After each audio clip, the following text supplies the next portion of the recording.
반갑습니다. 10월 1일 주일 큐티 스케치 시간입니다. 오늘 본문은 잠언 1장 1절부터 19절까지의 말씀입니다. 오늘 본문은 이렇게 시작합니다. 다윗의 아들 이스라엘 왕 솔로몬의 잠언이라.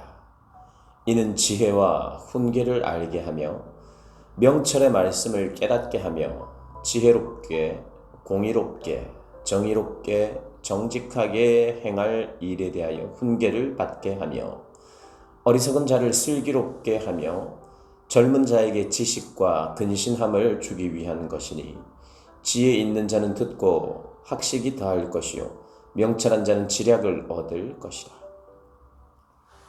오늘 10월 달에는 잠언 1장부터 9장까지 그리고 에베소서 이렇게 저희들이 묵상을 하게 됩니다. 오늘 1장부터 시작하는데요.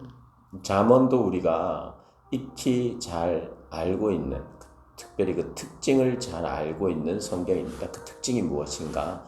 지혜서이죠. 그래서 잠언하면 우리가 생각나는 것이 지혜입니다. 또 잠언을 많이 읽으면 지혜로워진다 이런 이야기도 들었고요. 그래서 실제로 잠언을 많이 읽는 사람도 있습니다. 시편을 많이 읽는 사람도 있습니다. 왜냐하면 시편에 참 주옥 같은 찬양들이 많이 담겨 있기 때문에요. 그래서 시편은 어떻게 보면 찬양의 모음집, 그리고 지혜서인 그 잠언은 지혜와 격언, 교훈, 아주 좋은 여러 가지 유익한 그런 훈계들, 교훈들이 모여있는 모임집이죠. 그런 의미에서 잠언을 많이 읽으면 지혜로워진다는 것입니다. 분명합니다. 그런데 우리가 기억해야 되는 것이 있어요. 편식을 하시면 안 돼요. 우리의 참된 지혜는 누구냐면 예수 그리스도이십니다. 그 예수님을 모른 채 잠언을 많이 읽는다. 이게 참된 지혜가 생길까요? 물론 일반적인 면에서, 일반적인 은총적인 면에서 지혜서 잠언을 많이 읽을 때 인생의 어떤 교훈들, 깨달음들이 있기 때문에 분명히 지혜로워지는 건 있을 것입니다. 그러나 참된 지혜는 누굽니까? 예수님이죠. 그러니까 성경 전체가 예수님에 대해서 이야기를 하니 성경 전체를 읽어야 되죠. 그것이 맞습니다. 참된 지혜이신 예수님을 아는 것이 진짜 사람이 지혜로워지게 하는 거죠. 인생에 대한 제대로 된 해석을 누구를 통해서 할 수 있습니까? 예수 그리스도를 통해서 할 수 있는 것이죠. 그러니 우리가 사실 잠언을 많이 읽으면 지혜로워진다, 틀린 말은 아닙니다만은 편식하라고 그렇게 말하는 건 아니라는 거 잘 아시고, 또 찬양하면 시편도 물론 그렇죠. 그러나 찬양이 정말 깊어질 만한 찬양은 또 어디에 나옵니까?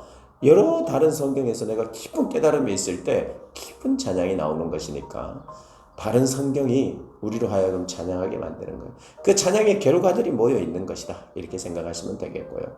잠언 역시도 그런 지혜들이 모여 있는 것이다, 이렇게 생각을 하시면 되겠습니다.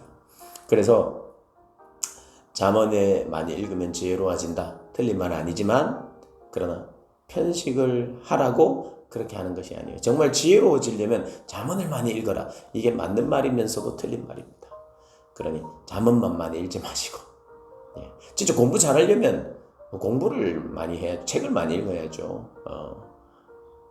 이제 참된 지혜가 뭔 겁니까? 인생을 살아가는 참된 지혜는 예수님 통해서 예수님 만나는 것이 지혜니, 잠언을 통해서 예수님 만나게 하는 것도 있겠죠. 그러나 성경 전체를 통해서 우리가 예수님 만나고 알아가는 것.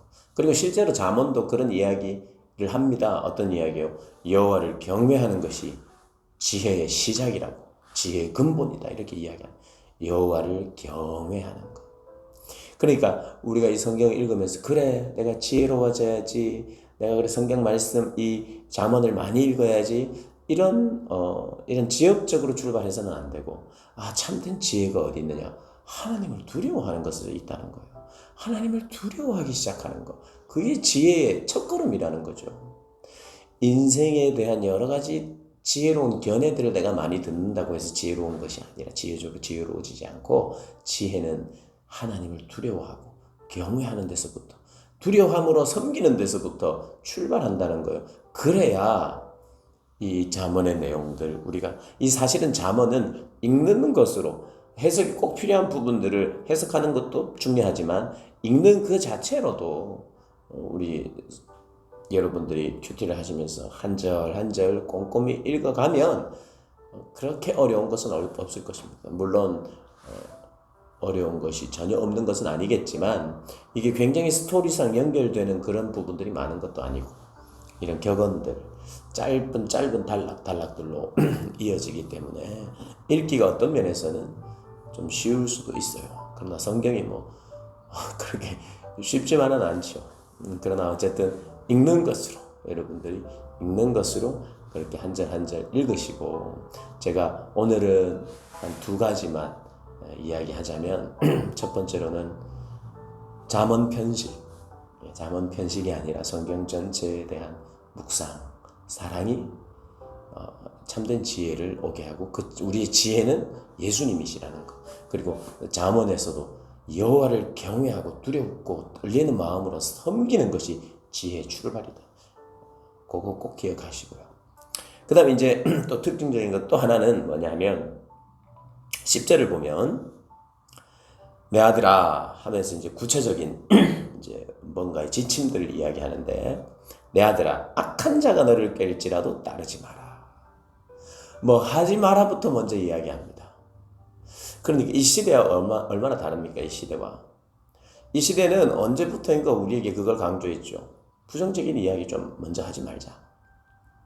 된다는 거 많이 이야기하고 할 수 있는 거 긍정적인 거 이야기 많이 하자. 틀린 건 아니라고 생각해요.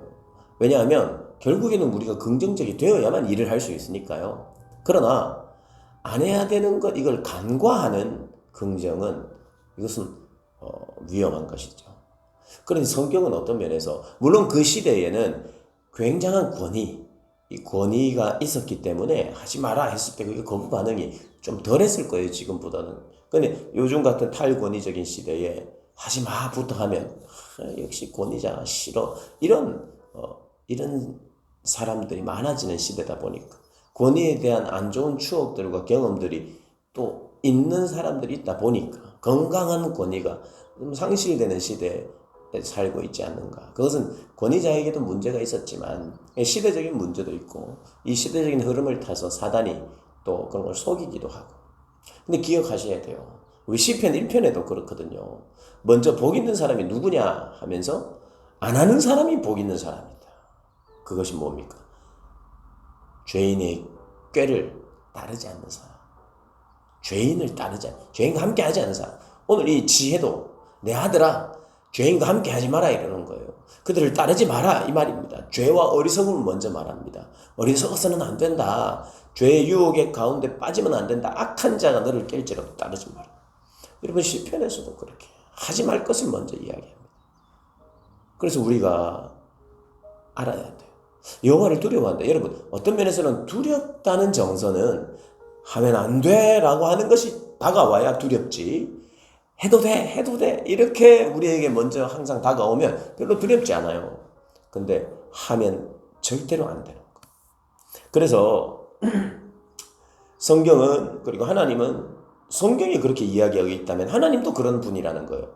부드럽고 온유하고 사랑의 넓은 품으로 넓은 팔로 우리를 안아주시는 분이지만 말씀이 지금 하지 말라는 걸 먼저 말하고 있는 걸 보면 엄하고 단호하고 절대로 타협할 수 없는 어떤 것을 말하는 것, 그 말하는 것을 서슴지 않는 것, 그것이 성경이라면 하나님도 그렇다는 거예요.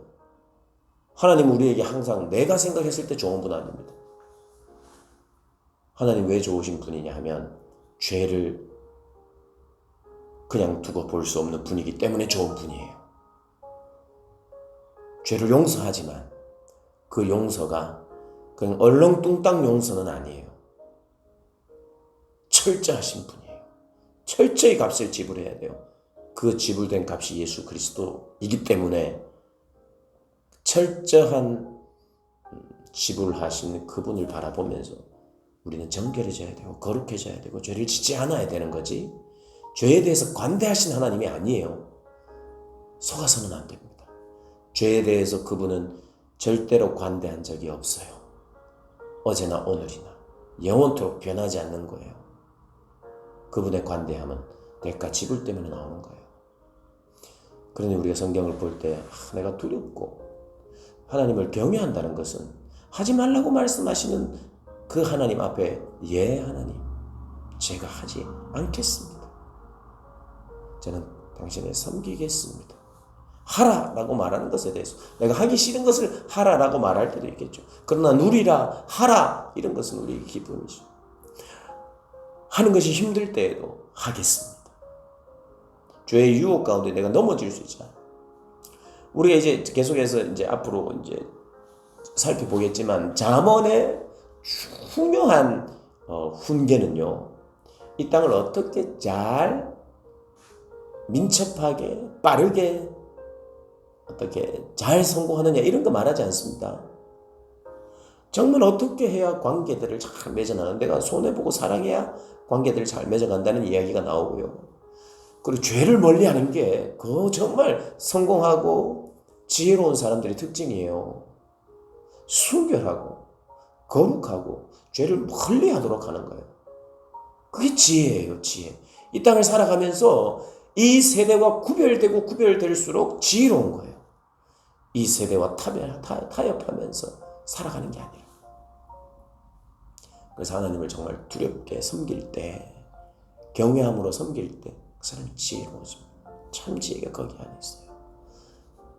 우리 하나님은 좋은 분입니다만 얼렁뚱땅 그냥 대충 관대한 모든 것에 관대하고 죄에 대해서 관대한 그런 하나님이 아니라 그래서 그런 분이 아니기 때문에 변함없으신 분이기 때문에 좋은 분이라는 거 오늘 꼭 기억하시고 그분의 사랑, 그분의 공의 함께 기억하면서 이번 한번 살펴보십시오.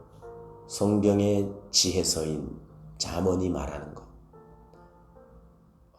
그 안에 얼마나 하나님을 두려워해야 되는지, 하나님을 경외하면서 섬겨야 되는지, 순종해야 되는지, 죄를 멀리해야 되는지 이 안에서 반복하고 강조할 겁니다.